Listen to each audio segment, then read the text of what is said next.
Madam Bridget, may I know why you want to send my son abroad? Madam Ogechi asked politely, eyeing the woman seated across from her in the living room. The woman laughed lightly. It's because you raised a good son, madam.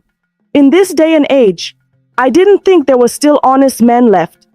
Truly, when I lost my bag, I had no hope of recovering the money.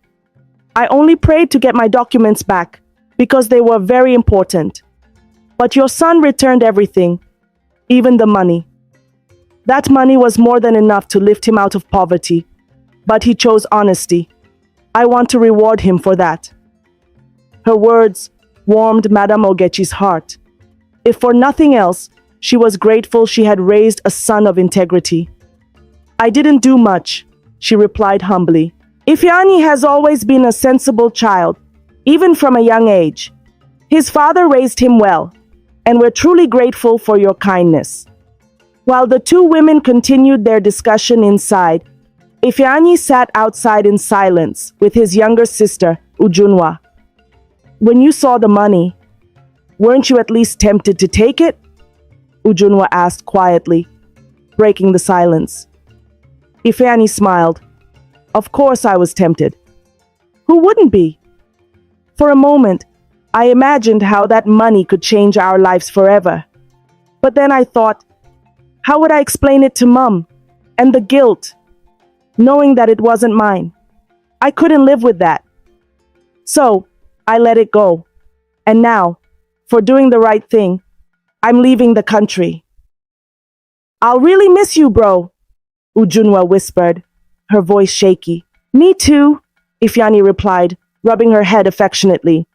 By the time I come back, you'll be a big girl. Just don't let any man deceive you. What are you saying?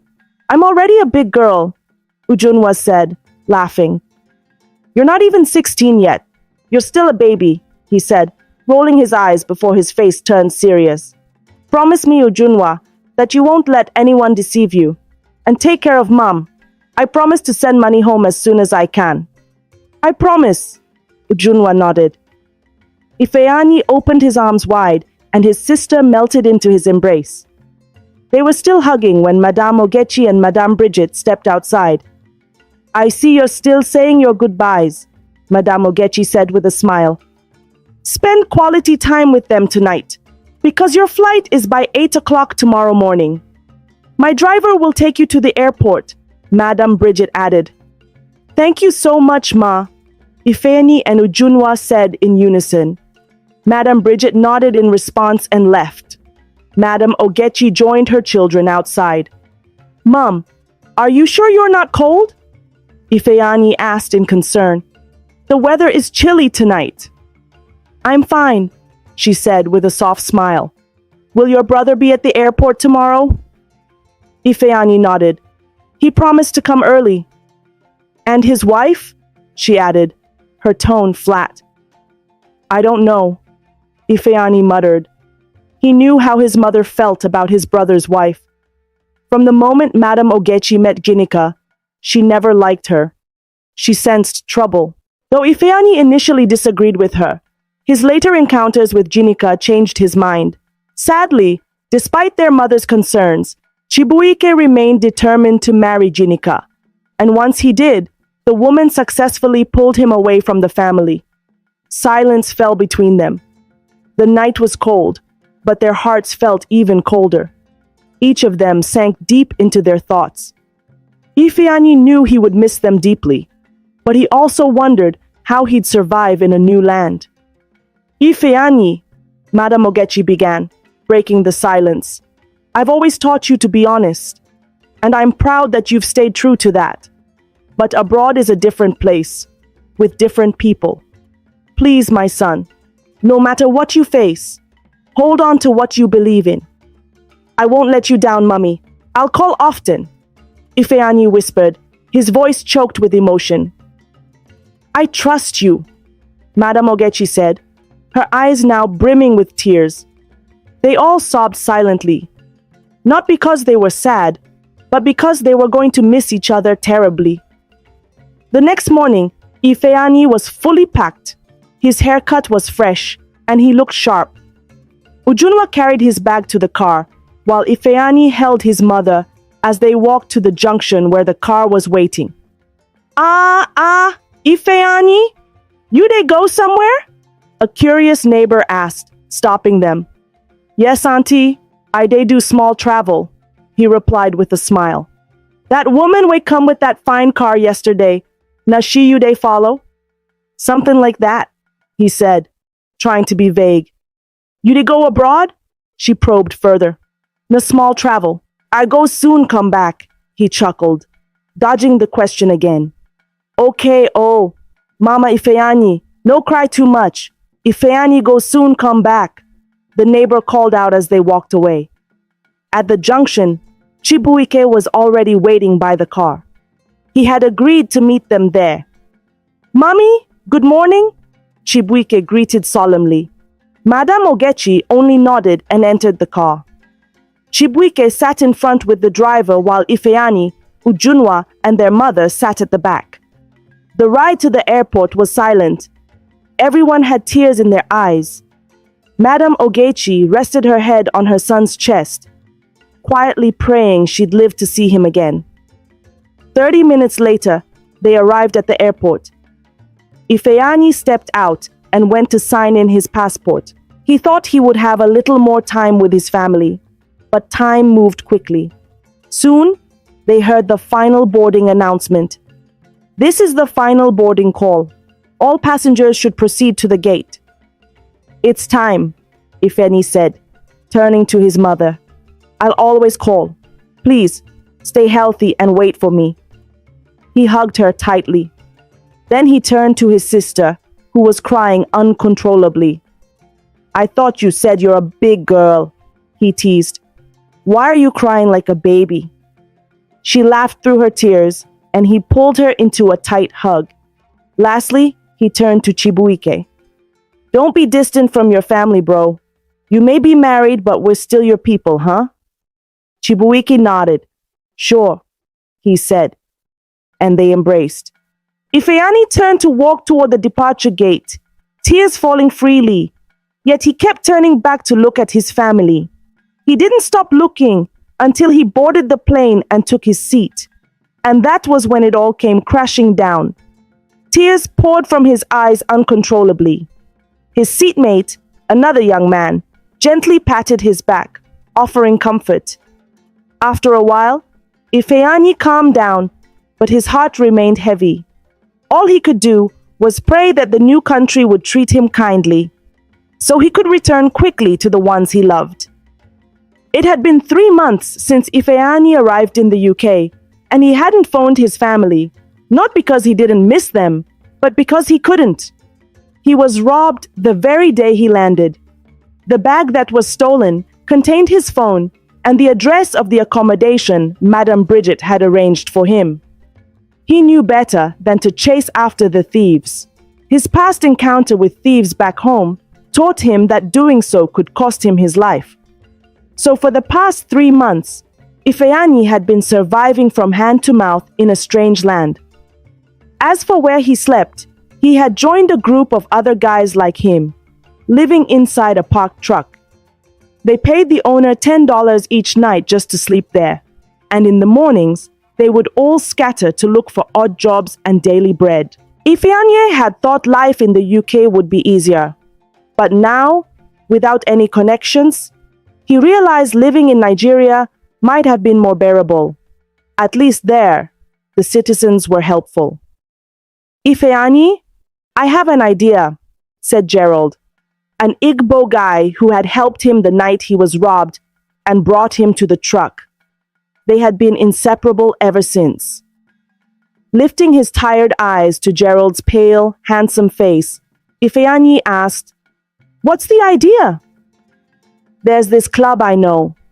They hire extra hands as waiters, and they pay $50 a night. Let's go there. Epheani raised a brow, skeptical. $50 just to serve drinks? Are you sure that's all we'll be doing? Gerald shrugged. The club has a reputation. Some drug dealing happens there. But if we stick to our duties and mind our business, we'll be fine. Epheani shook his head. I don't know. I'd rather stick to what we're already doing. What exactly are we doing, Epheani? Gerald snapped, standing up in frustration. Begging to wash dishes for white folks, getting paid crumbs, and freezing every night in this truck? This is risky too. You've been coughing nonstop and haven't even bathed in a week. Epheani looked away, biting his lip in silence. Gerald softened.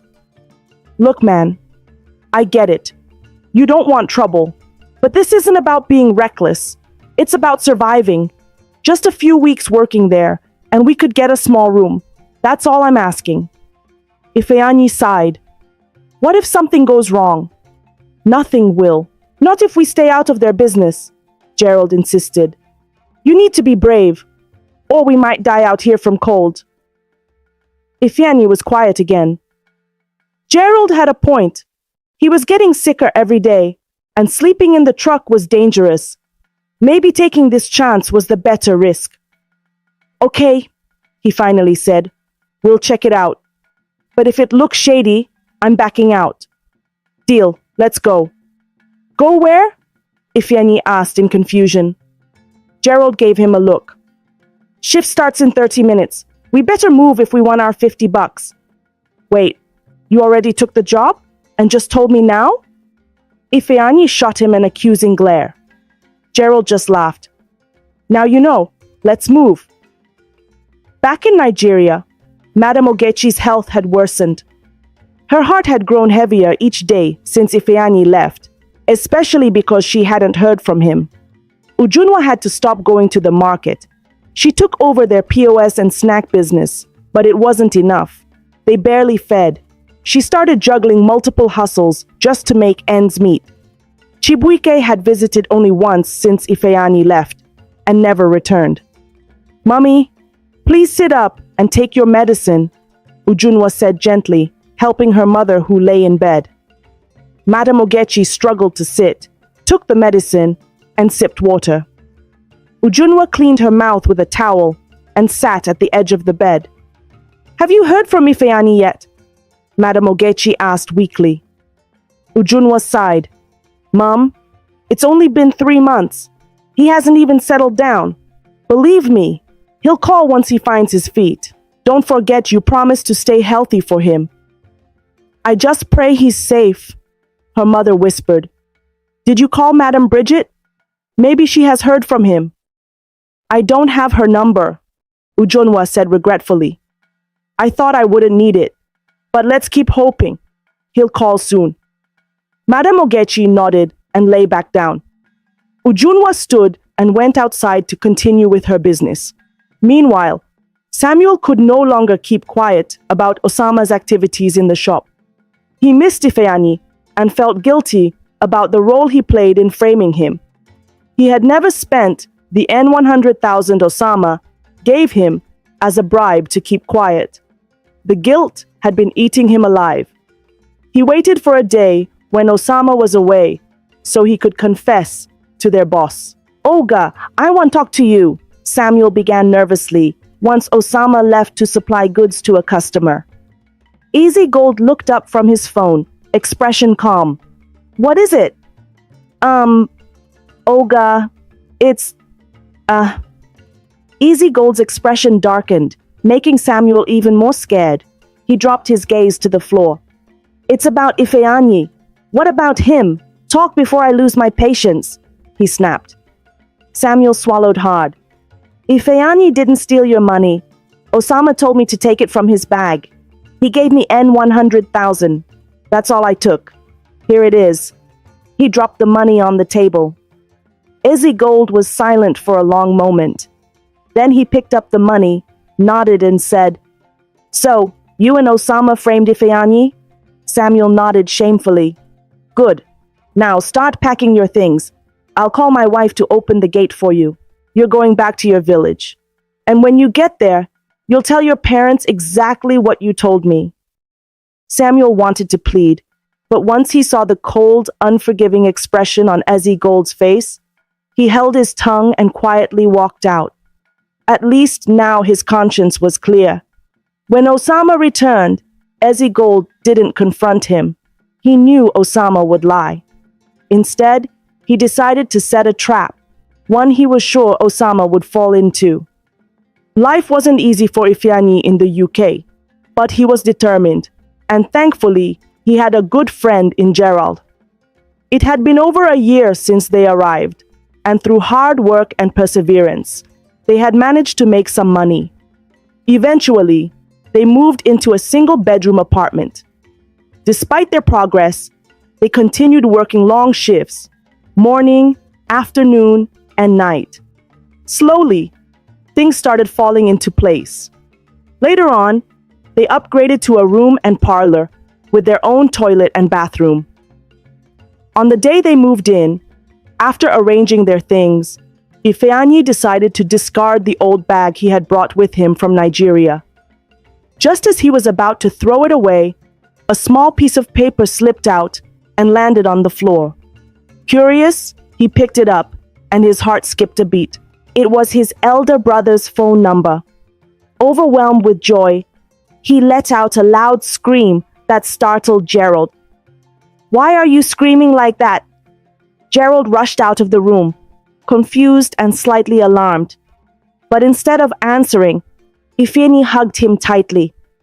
"Man, you're squeezing the life out of me. What's going on?" Gerald asked, trying to break free. "I found my elder brother's number," Epheani exclaimed, tears of relief gathering in his eyes. "I thought I lost everything when I got robbed the day I landed. I can finally talk to my family." "Congratulations, man." Gerald smiled, patting him on the back. He knew how much Epheani missed his mother and sister. He'd heard their story so many times. He had once joked about marrying Ujunwa if she was still single when they returned home. Without wasting any more time, Epheani rushed inside to call the number, praying it hadn't been changed. The phone rang twice before it was picked up. "Hello? Who is this?" came a voice. Epheani instantly recognized it and got emotional. "Chibuike, it's me. Epheani?" There was a loud shout from the other end.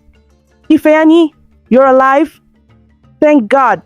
We thought something bad had happened to you since no one heard from you in over a year." Epheani laughed, then began to explain everything he had been through since arriving in the UK. At the end of the call, he asked his brother to send his account details so he could send money for their mother and Ujunwa. He also requested their phone numbers, as he had lost all his contacts. Chibuike promised to send everything before the line went dead. "Was that your brother on the phone?" Ginika asked Chibuike after the call. He nodded with a smile. "Yes.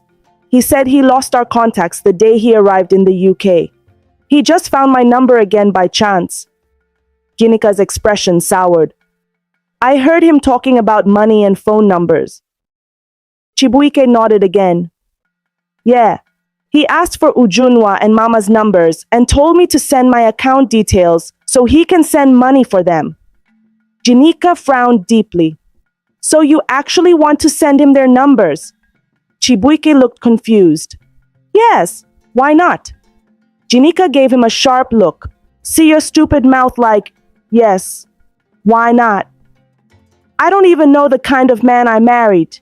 God finally remembered you, and you want to throw the opportunity away?" "I don't understand," Chibuike said cautiously. "All I'm saying is, once you send him Mama and Ujunwa's numbers, he'll forget about you and focus on them. But if you tell him they don't have phones yet, he'll feel guilty and send more money, maybe to help buy phones for them.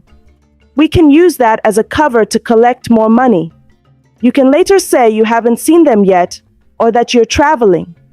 When he sends more money, we'll buy food stuff, visit Mama, and present it as if it's from you.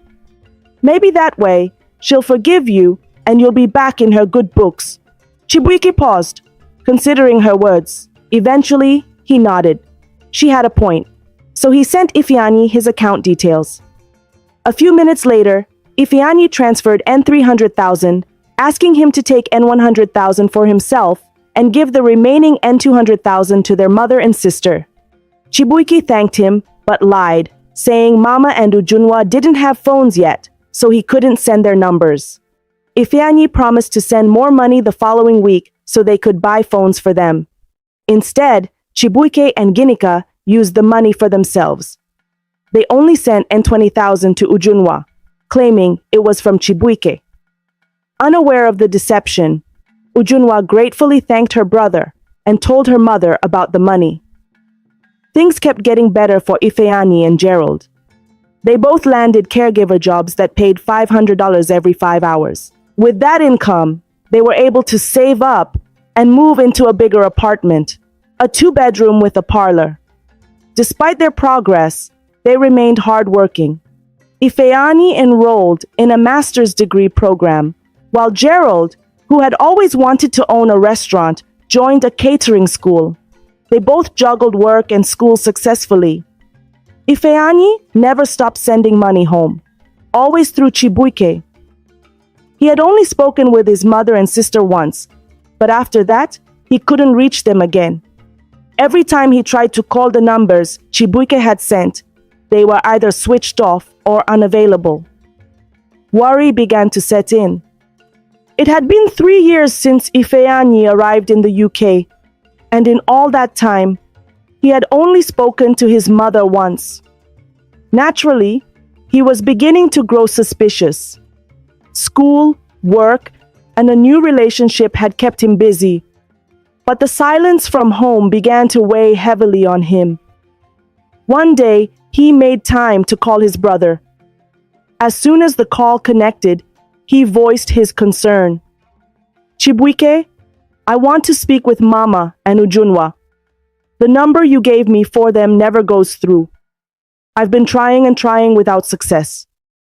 "Epheani, my brother, I'm also worried," Chibuike replied calmly. "That's why I've decided to travel to Aba to visit them. You know, I relocated to Lagos with my family a few months ago, so I haven't been in touch much." Epheani frowned. "What do you mean you don't know much about them? They're your family. What about all the money I've been sending for them?" "I've been sending the money to them," Chibuike snapped. "Do you think I'm eating their money? Epheani, don't insult me just because you're abroad. I'm still your elder brother. I already told you I'd go to Aba this weekend. Why are you doubting me?" Epheani sighed deeply. "I'm sorry for raising my voice. It's just, I can't sleep well these days. I really need to hear from Mama." "You will," Chibuike assured him, "once I get there this weekend. And don't worry, they're fine. I've been sending all the money as promised." "Okay, there's something else I need you to do for me. I want a house.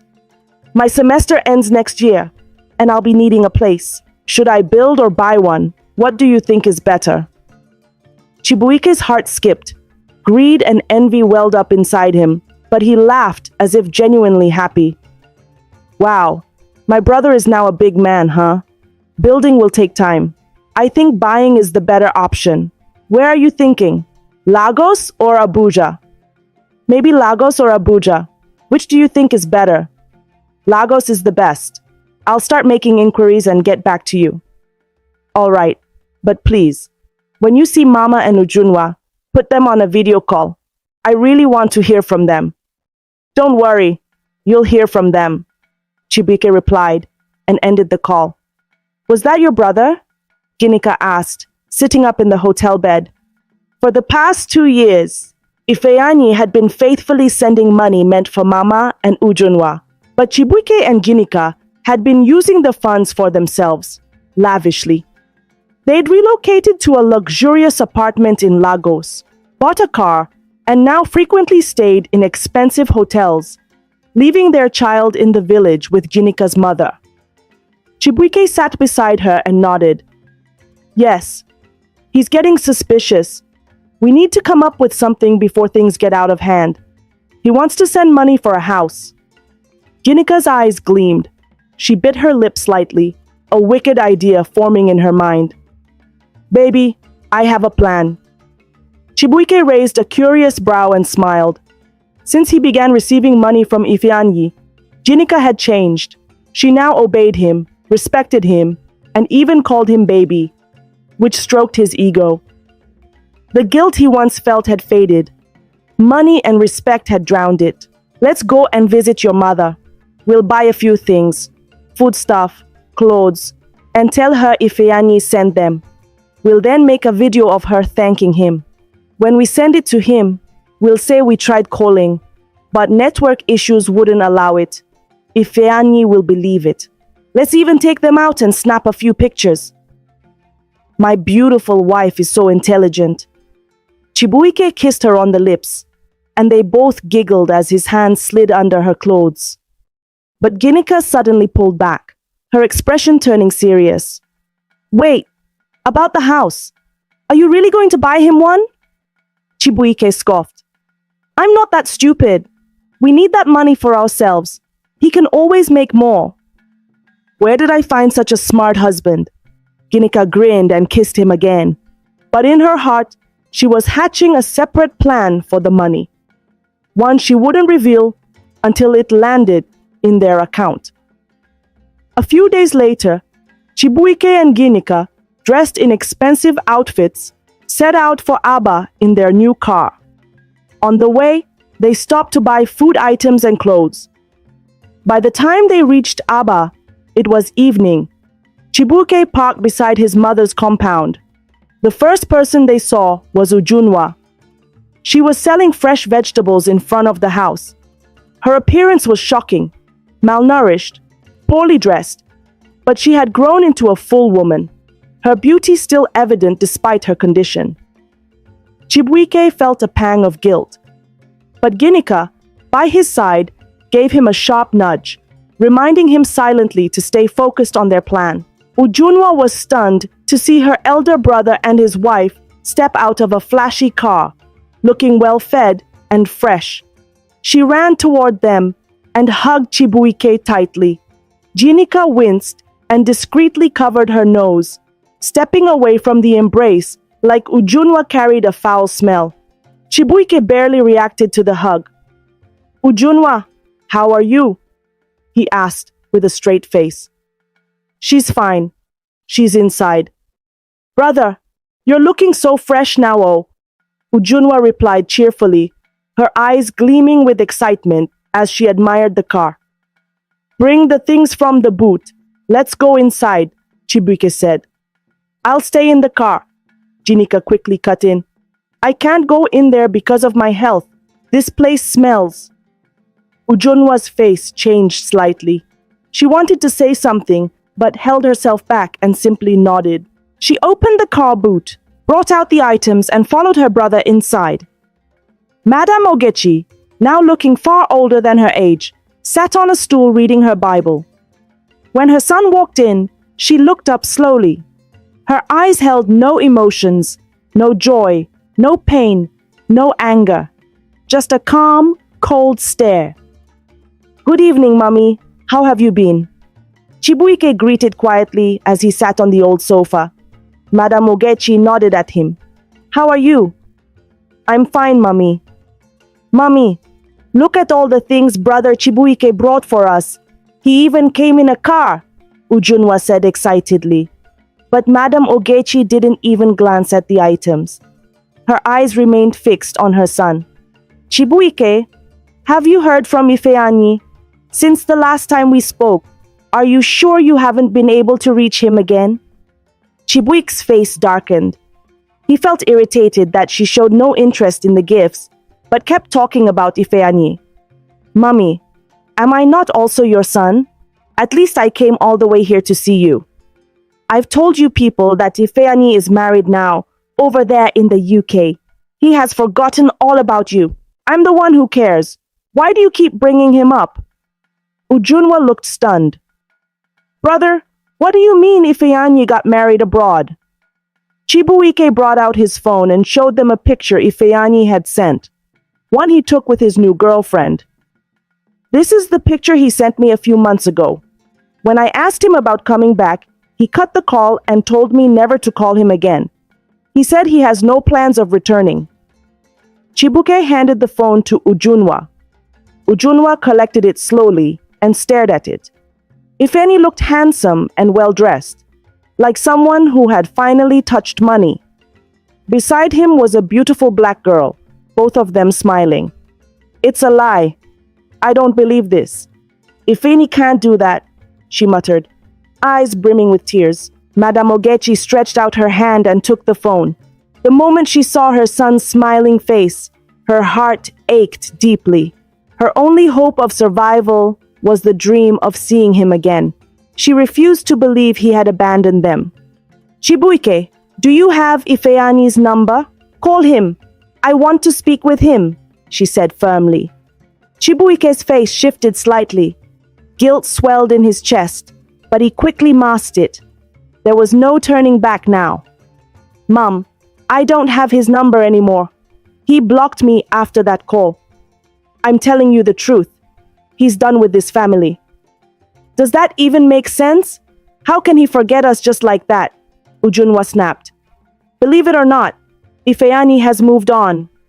I came here with a good heart to bring you things, but clearly, I'm not appreciated. All you care about is someone who has abandoned you. I'm leaving. Chibuike stood and stormed out.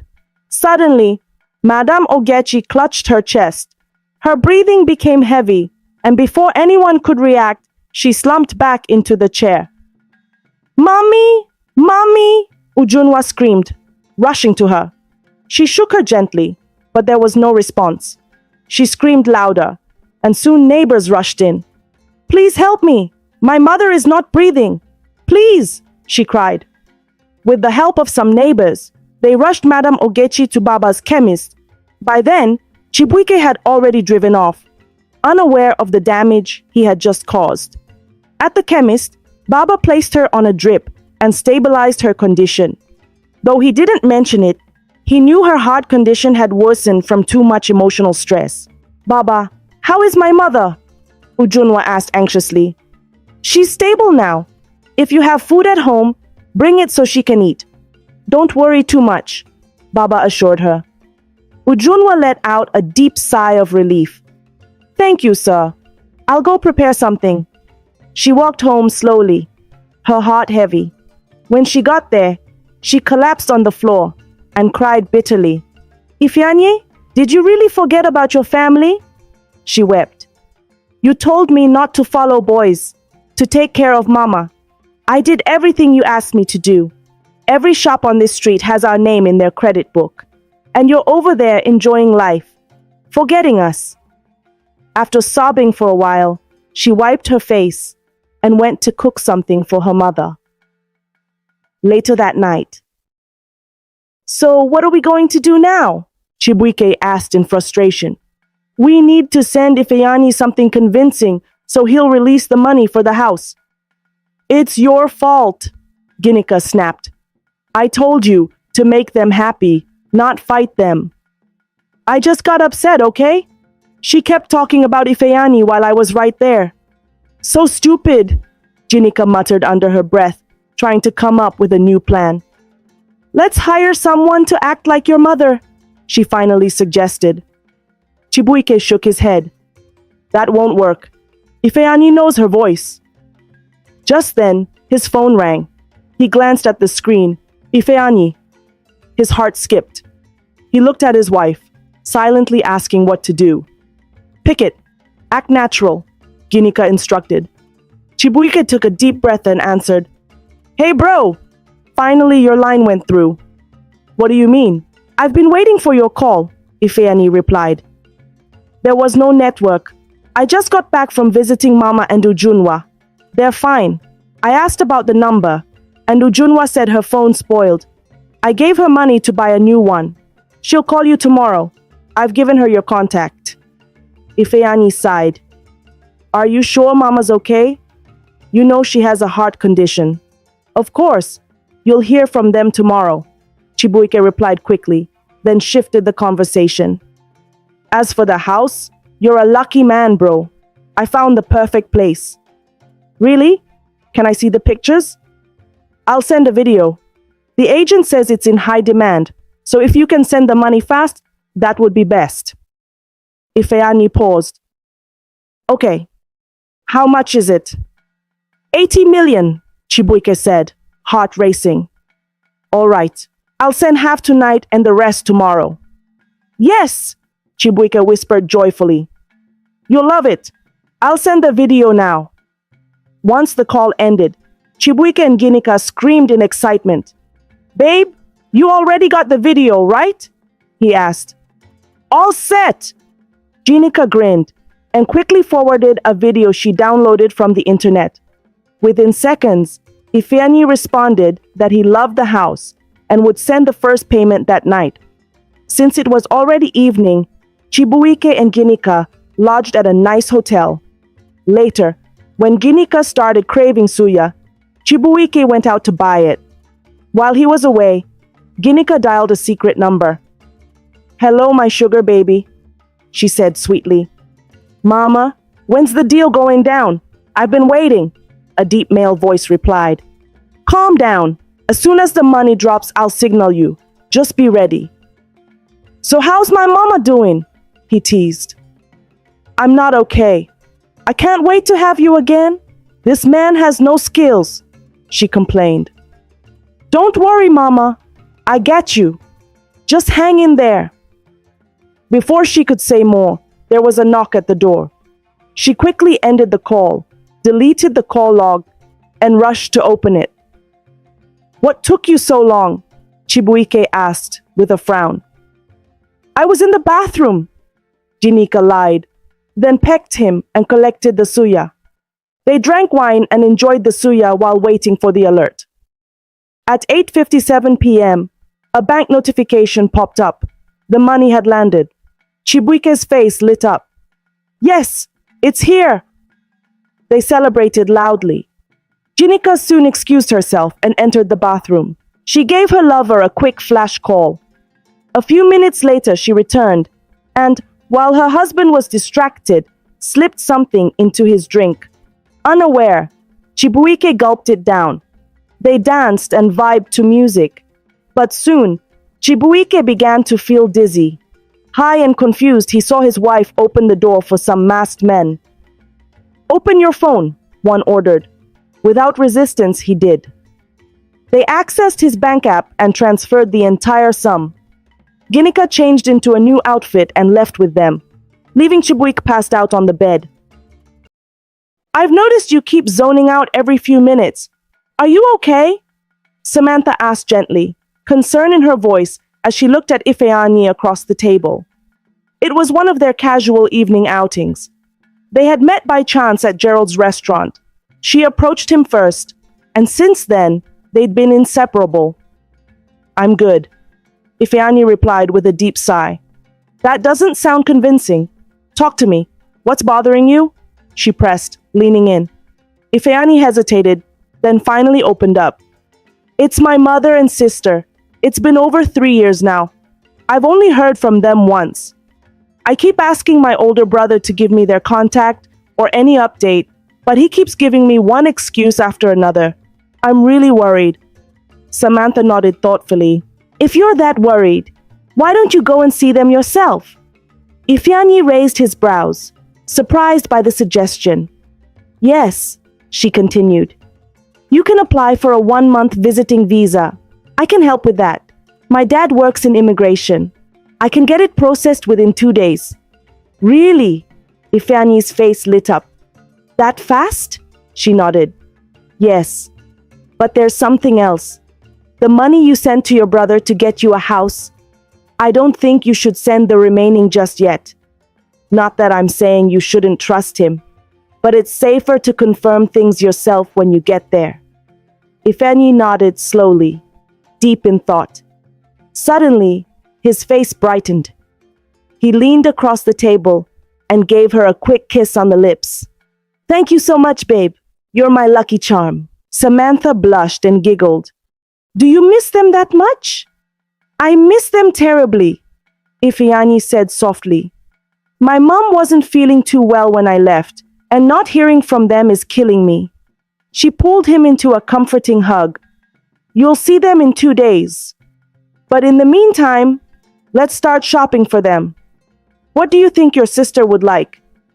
Epheani smiled as memories of Ujunwa flooded his mind. She's not a picky person. I don't know if her taste has changed, but every woman loves bags, shoes, and expensive hair, right? Then I better start shopping for my future sister-in-law, Samantha teased with a playful smirk. Epheani raised a brow. Why do I love the sound of that? Because you love me, she said, cheeks flushed. You bet I do, he replied, kissing her again. Since meeting Samantha, Epheani's life had changed for the better. She had connected him with a high-paying job even before he completed his master's. Though his brilliance helped him thrive in the company, he knew he wouldn't have gotten in without her. Through it all, Samantha remained loyal, supportive, and never once tried to control or belittle his dreams. He loved her with everything in him, but no matter how happy he seemed, there was still a void in his heart, a space only his mother and sister could fill. Back in Nigeria, Chibuike woke up with a throbbing headache and found the other side of the bed empty. Ginika was gone. He rubbed his temple, trying to recall the events of the night before, but his memory was blank. Confused, he grabbed his phone and tried calling her. The line didn't go through. He tried again. Nothing. Frowning, he got dressed and made his way downstairs to the hotel reception. Good morning, sir, the receptionist greeted politely. Morning. Were you on duty last night? He asked quietly. Did you see my wife by any chance? The receptionist narrowed her eyes, trying to remember. Chibuike showed her a picture of Ginika on his phone. Recognition dawned on the woman's face. Yes, I remember her. She checked out last night, in the company of some men. I think there were 2 of them. Chibuike's face changed. What kind of security do you people run here? My wife was clearly kidnapped last night, he snapped, raising his voice. Sir, the receptionist said carefully, with all due respect, from what I saw, your wife didn't look like she was being forced. She was laughing, chatting with the men. They looked intimate. What did you just say? Chibuike growled, his tone dangerous. Another staff member approached. Sir, if you'd like, we can show you the CCTV footage. That might clear things up. Still in disbelief, Chibuike followed them to the security room. The footage played. There she was, Ginika, kissing one of the men passionately, her hands all over him like she couldn't get enough. There was no trace of resistance. She looked like a woman who had been starved of affection and was finally getting her fill. Chibuike stared at the screen in horror. A memory flashed. Ginika had opened the door last night for some strangers, but he hadn't thought much of it. Suddenly, panic gripped him. He grabbed his phone and checked his banking app. His heart nearly stopped. The money, all the money Epheani had sent, was gone. He quickly checked his other accounts, also empty. Speechless, he staggered back. The wife he had been married to for 5 years had just wiped him out and disappeared with 2 strange men. But maybe he shouldn't be shocked. After all, he had once scammed his own blood brother. His phone rang, jerking him back to the moment. It was Epheani calling. He couldn't bring himself to answer. His mother had warned him not to marry a woman like Ginika. Now look at him, broke, betrayed, and lost. Sir, are you keeping the room or checking out? It's already noon, the receptionist asked. Without a word, Chibuike turned and walked back to the room to pack the few things Ginika had left behind. He looked for the car keys. Gone. Of course, she took the car too. Now he had nothing. No money, no car, no job. Chibuike had never felt this defeat in his life. Then he remembered Epheani was supposed to send the remaining 50 million today. Maybe that's why he was calling. With trembling hands, he dialed his brother's number. No answer. He tried again and again. Still nothing. Looking around in desperation, Chibuike realized he had only one option left.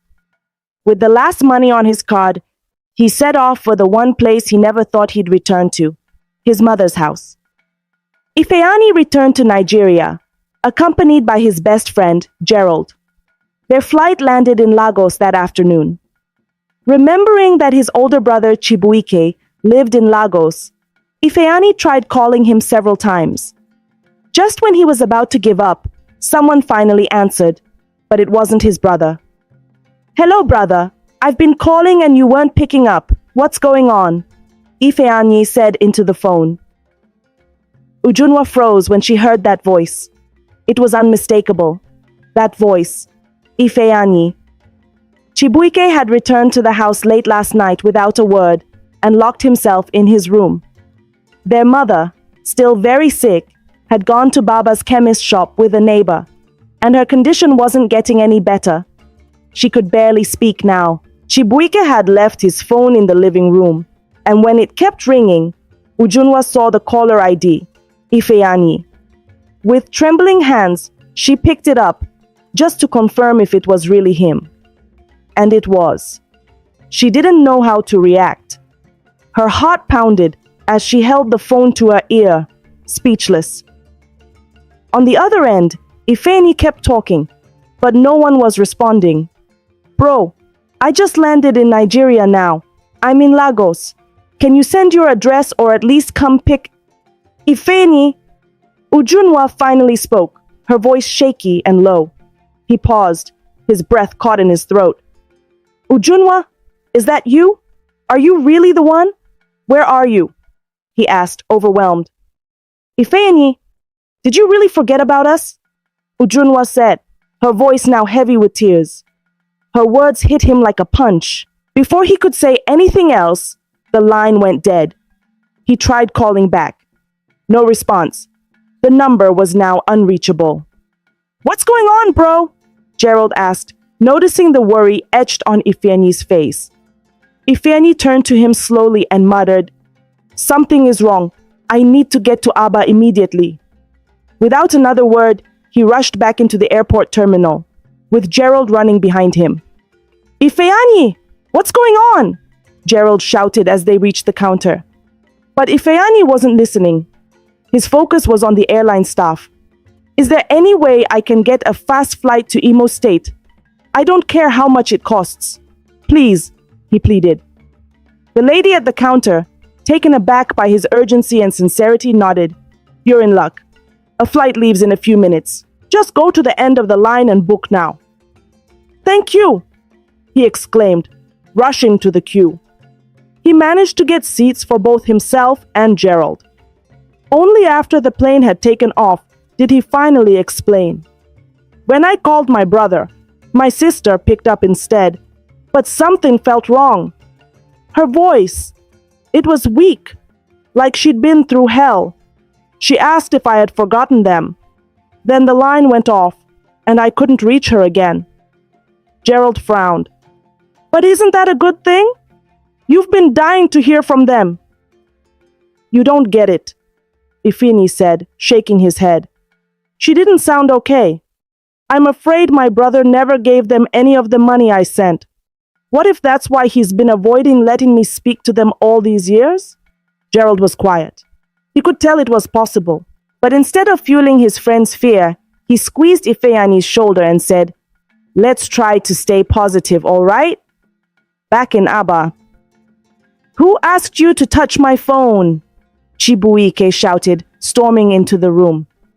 Ujunwa, who had always respected her older brother no matter how reckless he behaved, didn't flinch this time. She stared at him, her voice trembling with rage.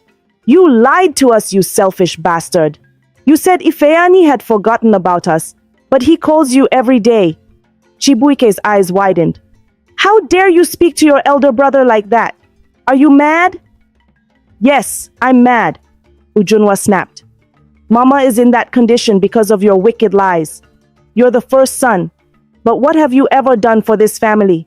Nothing. You gallivant around with your useless wife while Mama is sick and we're drowning in debt." Slap! A heavy slap landed across her cheek. She staggered back, holding her face in shock. "So now you've grown wings, Ujunwa?" Chibuike sneered. You think you can talk to me anyhow?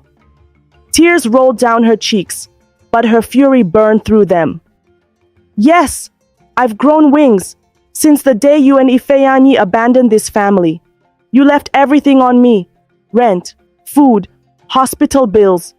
Do you even know what I went through to keep us afloat? Do you know how many times the landlord almost threw us into the street? Chibuike raised his hand to strike her again, but this time, someone caught it mid-air. Don't you dare lay your hands on my sister again, a deep voice thundered. They both turned. Epheani was standing there, gripping Chibuike's arm tightly, his face dark with fury. Ujunwa's eyes widened in disbelief. Her lips trembled. Brother? Chibuike stumbled back in shame. You were supposed to be in the States.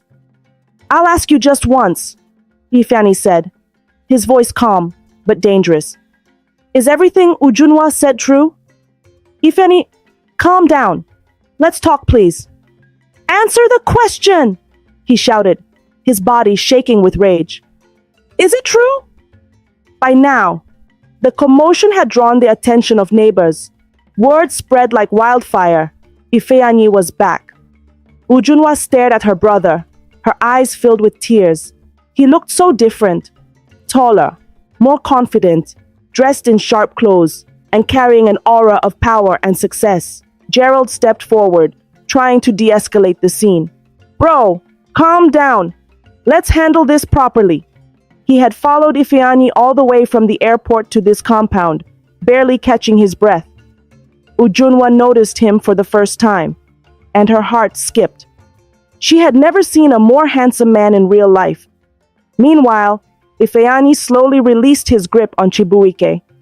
You better pray nothing happens to Mama, or I swear you won't like what I'll do next. With those words, he turned to comfort his sister, who broke into uncontrollable sobs. Shh, it's okay. I'm so sorry for not coming back on time, Epheani whispered, gently patting his sister's back as she sobbed uncontrollably in his arms. I'm back now. Everything is going to be fine, he kept assuring her in a soft voice, his own eyes brimming with tears. Chibuike sat quietly on the sofa, his head bowed in shame. How's Mama? Where is she? Epheani asked as Ujunwa finally calmed down. Before she could reply, someone burst into the house, panting heavily. It was Laraba, Baba's last daughter. Auntie Ujunwa, come quick. Your mother. She's not breathing well. Epheani didn't wait. He was the first to rush out, followed closely by Ujunwa, Gerald, Chibuike, and a few concerned neighbors. Though the neighborhood hadn't changed much, Epheani quickly found his way to Baba's shop. He stormed in, ignoring greetings, and went straight to where his mother lay.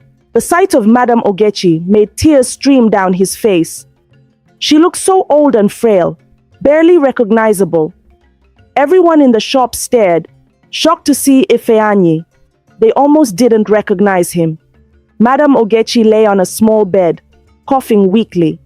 Her illness had worsened, and tired of being a burden to her daughter, she had made peace with death. Epheani knelt beside her and held her fragile hands. Mommy, I'm back, he whispered through his tears. She blinked, barely opening her eyes. The voice she'd longed to hear for years sounded so real. Epheani, is that you? She asked in a weak, trembling voice before coughing again. Yes, Mommy, it's me. How did you get so sick? She gave a faint sigh of relief. I'm so glad to see you. Even if it's just in my dreams, now I can die in peace. No, Mommy, this isn't a dream. Touch me. See, I'm really here. He pressed her trembling hand against his cheek. Her eyes widened. Epheani? Yes, Mommy. Please forgive me. I'm sorry it took so long to come home. Tears rolled down her cheeks as she touched her son's face over and over. Is it really you? Ujunwa appeared beside her mother and nodded. It's really Epheani, Mommy. He's back. Epheani, I brought the car. Let's take her to the hospital now, before it's too late, Gerald said gently. Epheani nodded and carefully lifted his mother into his arms. Mommy, we're going to the hospital now. They'll take good care of you. Turning to Baba, he said, I will come back to settle her debt, sir. And thank you for everything. Too stunned to speak, Baba simply nodded. As Epheani carried his mother to the car, she mumbled faintly, Epheani, I don't have much time. No, Mummy, don't say that. Nothing will happen to you. I promise you'll be fine, he assured her, as he gently placed her in the back seat with her head on his shoulder. Ujunwa climbed in beside them, and Gerald drove off at full speed toward the hospital. Chibuike stood still, ashamed. He couldn't bring himself to follow them. He realized too late how deeply he had betrayed his family, how he had neglected them all for a woman who eventually left him. His mother was in that state because of him. He could only imagine how disappointed their late father would be in him. Inside the car, Madame Ogechi's breathing grew fainter. I'm happy you're back, my son, she said in a faint voice. I'm sorry I didn't return earlier. I should have. Epheani began. She cut him off gently with a smile. Don't blame yourself. You had your reasons. I never stopped loving you. Please, Mummy, save your strength. We'll be at the hospital soon. Ujunwa was quietly sobbing. Mummy, your son is back. We're together again. Madame Ogechi turned to her and gave a weak smile. Yes, we're together again. I'm happy I got to see him before I go. Ujunwa, my baby. Thank you for everything. I know it wasn't easy, but you stood strong. Mummy, don't say that. It was never a burden. Please stop talking like this. Ujunwa pleaded through tears. Madame Ogechi coughed lightly. May God bless you with a husband who will cherish you the way you deserve, and your own daughter will take care of you just like you took care of me. Please, Mama, don't say anything again, Ujunwa begged. Epheani, sensing his mother's pulse weakening, turned to Gerald. Please drive faster. Mommy, don't leave me now. I swear I'll take care of you. Just, please let me keep that promise. Tears rolled down Madame Ogechi's face. Epheani, I'm proud of you. I always was. Promise me you'll take care of your sister. Love her. I'm happy you're alive and well. Then, silence. Both Epheani and Ujunwa paused. Mummy? Mummy, wake up. We're at the hospital, Epheani said, gently shaking her. Please wake up. Gerald pulled into the hospital and ran inside to call for help. Epheani, still holding his mother, felt his world begin to crumble. Mommy, no. Please. I'm sorry I didn't come sooner. Forgive me. Please just wake up, he sobbed. Ujunwa sat quietly, trying to hold herself together as she comforted her brother. It's not your fault, Epheani. I think seeing you was the only thing keeping her alive. Moments later, Gerald returned with nurses and a doctor. They placed Madame Ogechi on a stretcher. Please save her, doctor. I'll pay whatever it takes. Epheani pleaded desperately. The doctor checked her. Her body was cold. Her pulse, gone. He looked at them and shook his head. She's gone. Brought in dead. With your permission, we'll move her to the mortuary. Epheani froze in disbelief. Gerald put a comforting arm around him. He knew how much Epheani adored his mother. He'd heard it in countless conversations. I'm so sorry, brother. Take heart. Ujunwa collapsed onto the hospital floor, holding her head in her hands. She bit her lip hard to stop herself from screaming. Gerald, they said my mother is dead. Is that true? Epheani asked, stunned. At least, she got to see you before her final breath, Gerald replied softly. Epheani gave a tearful, bitter laugh. No, this must be a dream. She can't be dead. She didn't even get to enjoy my success. Doctor, wait, isn't there something you can do? Anything? Epheani asked, running after him. I'm not God. I'm very sorry for your loss, the doctor replied, deeply sympathetic. Those words shattered Epheani completely. He dropped to the floor and wept like a child. Ujunwa swallowed her own pain and moved to comfort him. With Gerald's help, they lifted him back to the car. Epheani kept blaming himself. If only I hadn't gone to the UK. If only I had tried harder to reach them. If only I hadn't believed Chibuike's lies. If only I came back just a bit earlier. So many regrets. So many if-onlys. But life isn't fair.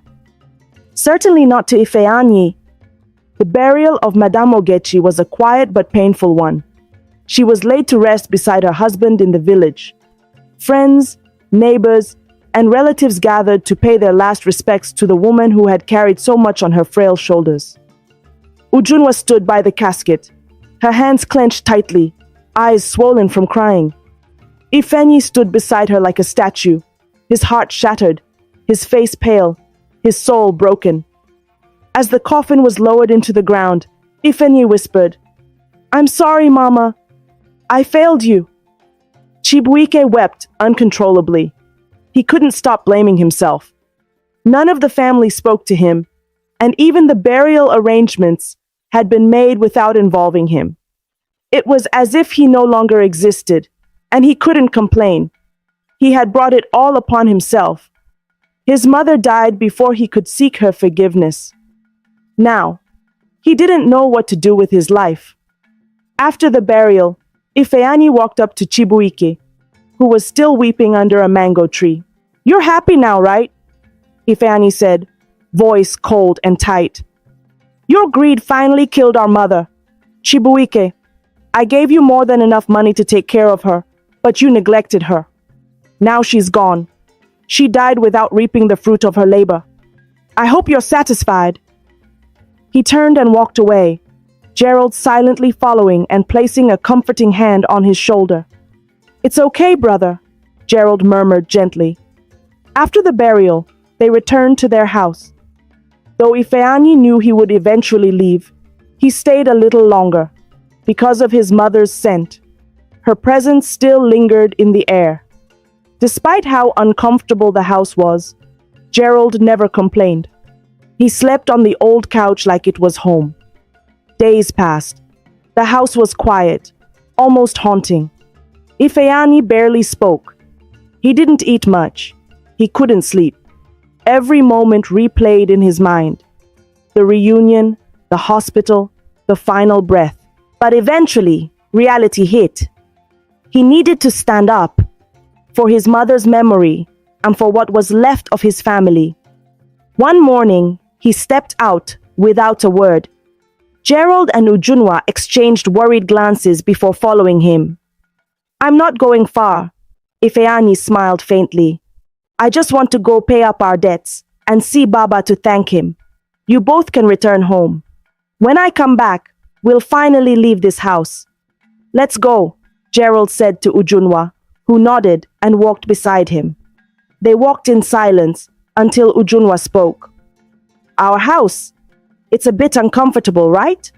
Surprised, Gerald looked at her and chuckled. "Very uncomfortable, but I'm used to it. Epheani and I saw worse abroad before things got better.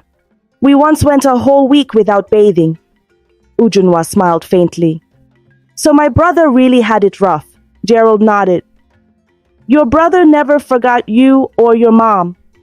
He talked about you both so much. I felt like I knew you already. It got to a point where I had to ask him why he didn't bring his family along, if he missed them that much. But then I realized that talking about his family gave him peace." Tears welled in Ujunwa's eyes. "Hey, I didn't say all that to make you cry again," Gerald said softly, wiping her tears. He realized then he had fallen for this woman before even meeting her. "Your brother was right about one thing and wrong about one thing," Gerald added. "What do you mean?"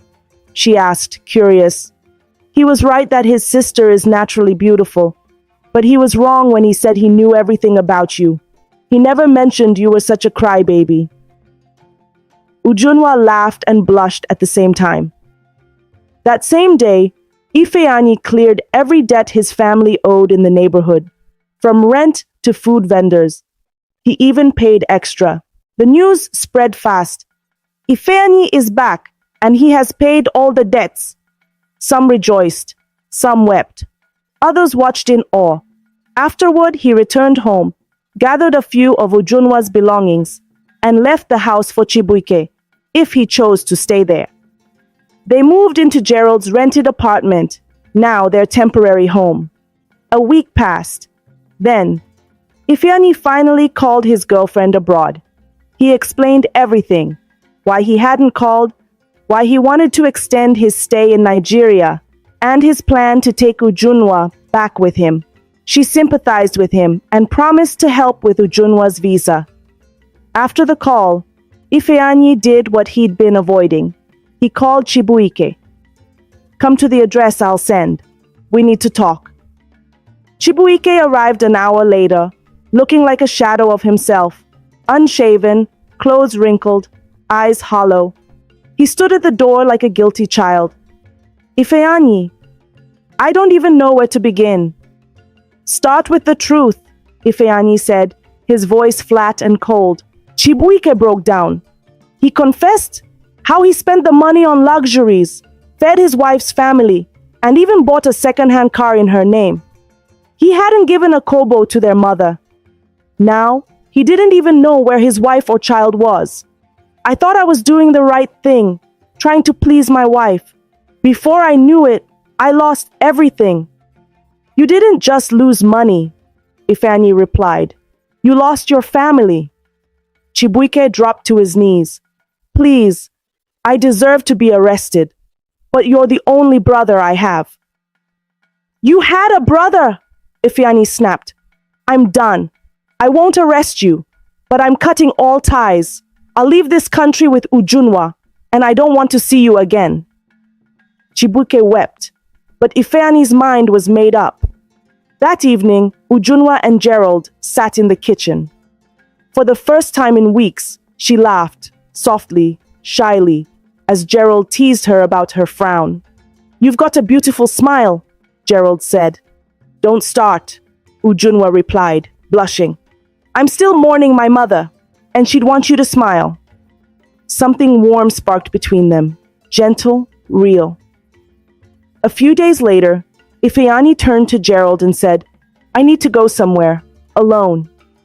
He took the car Gerald had rented and drove to a small, dusty park.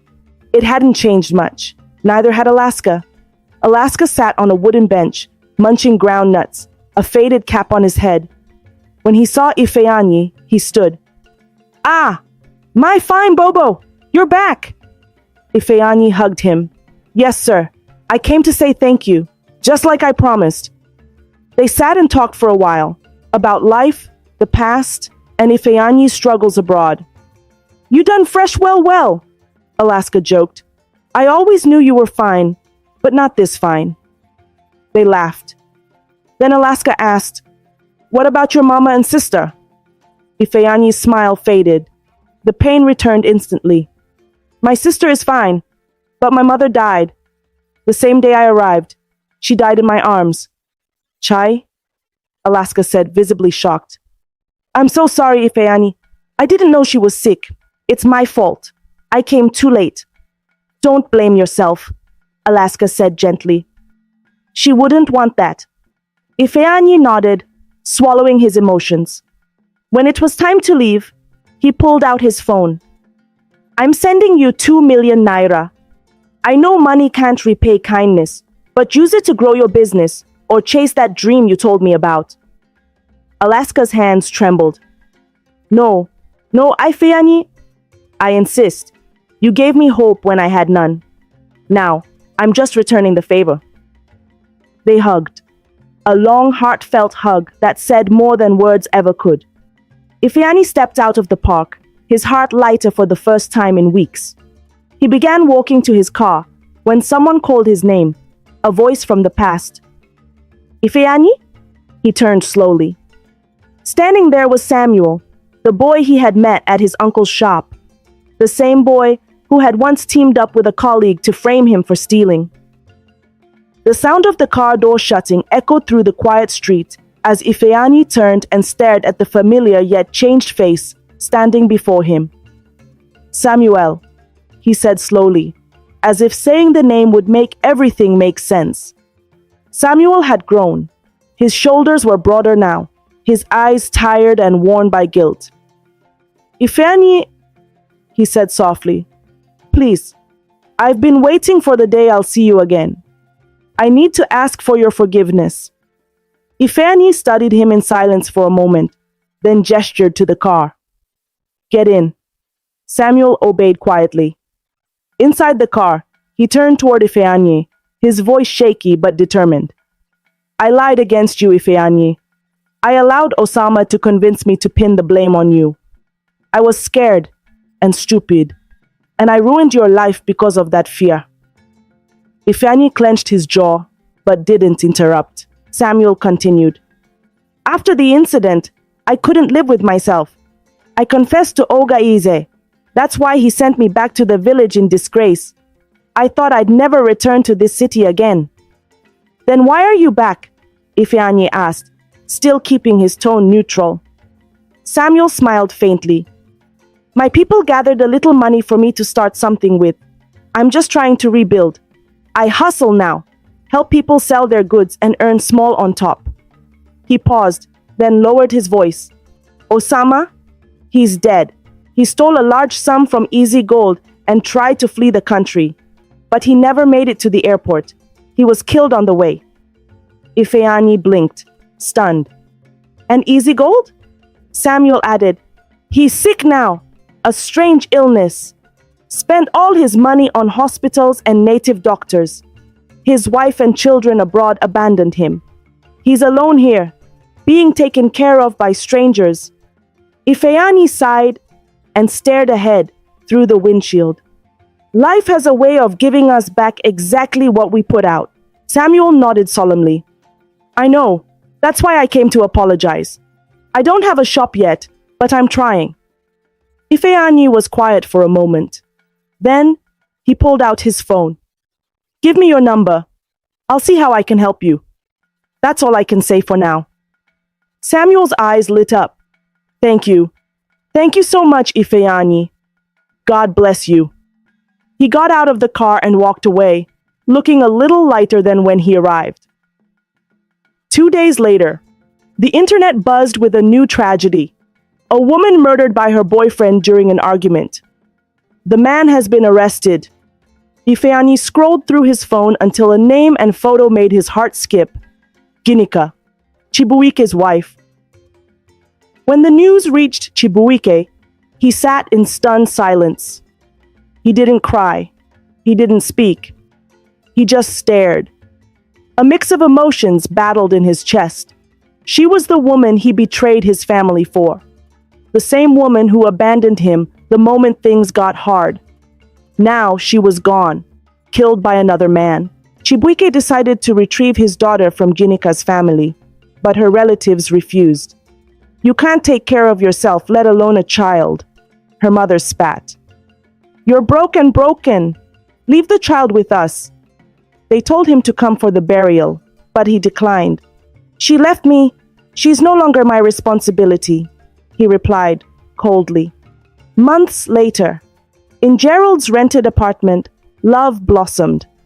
Gerald and Ujunwa had grown inseparable. She found peace in his presence, and he found joy in her laughter. When Epheani noticed, he smiled. "I know Gerald.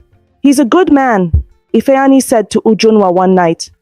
"But you'll finish school first, then marriage can come." Ujunwa nodded.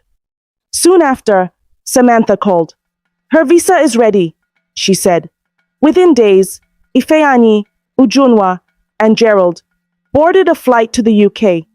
Life abroad was easier now. Epheani was financially stable, Samantha was doing well, and Gerald's restaurant was thriving. Ujunwa took exams and got admitted into school. Gerald stood by her, helping with assignments, guiding her, and loving her deeply. A year later, Epheani married Samantha. He missed his mother that day. A part of him longed for her hug, her dance, her tears of joy. But he smiled through it all, believing she watched from above with his father. Another year passed, and Ujunwa became Mrs. Gerald. Love had triumphed. Meanwhile, in Nigeria, life for Chibuike had become a slow-burning punishment. With his mother gone, his sister abroad, and his brother completely cut off from him, silence became his daily companion. The very house that once held memories of family warmth now felt like a graveyard, cold, empty, and heavy with guilt. He now lived the life he once subjected his family to. The house rent was unpaid. The neighbors who once feared or respected him no longer greeted him. He struggled to eat once a day. His clothes grew tattered, and the people he once tried to impress were nowhere to be found. There was no more Ginika to hide behind. She had betrayed him, just as he had betrayed his own family. And now she was gone, buried under the weight of her own choices. He often sat on the same bench his mother once did, remembering how she coughed at night, how she cried silently when there was no food, how she begged him to send just a little money, and how he ignored her messages. Then he remembered Ujunwa's face, the disappointment in her eyes when she realized her big brother had chosen wealth and women over them. And Epheani, the brother who once looked up to him, trusted him enough to send money from abroad, only to be betrayed in the most heartbreaking way. Chibuike had betrayed his own blood, and in doing so, he broke a chain that might never be repaired. He had chosen greed over loyalty, pride over humility, selfishness over sacrifice. And now, every moment of his suffering was a reflection of his choices. He remembered Epheani's words clearly. "You didn't just lose money, you lost a family." That sentence echoed in his mind each night. He slept hungry, each time he knocked on doors for help and was turned away. This wasn't just karma. This was family betrayal in its rawest form, and Chibuike was now paying the ultimate price. He could no longer call Ujunwa his sister, not when he turned his back on her when she needed him the most. He could no longer look Epheani in the eyes, not when he threw away the trust of a brother who worked day and night in a foreign land, just to make sure his family never lacked. Now, Epheani and Ujunwa were gone, thriving, living a life of love and peace abroad, while he remained here, in the ruins of the home he helped destroy. And no one, not even his guilt, could save him from the bitter truth. He betrayed his family, and now he would live with that betrayal for the rest of his life. Lesson from this story: family betrayal teaches that blood alone doesn't make a family. Trust, loyalty, and love do. Greed and selfishness can tear even the strongest bonds apart, but healing is possible through forgiveness and sacrifice. In the end, everyone reaps what they sow, whether it's pain, love, or redemption. Thank you so much for watching.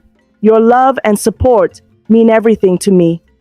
If this story inspired you, please give it a thumbs up and share it with your loved ones to spread the inspiration. I'd also love to hear your thoughts. Feel free to share them in the comments below. And don't forget to subscribe to the channel for more interesting African stories. See you in the next video.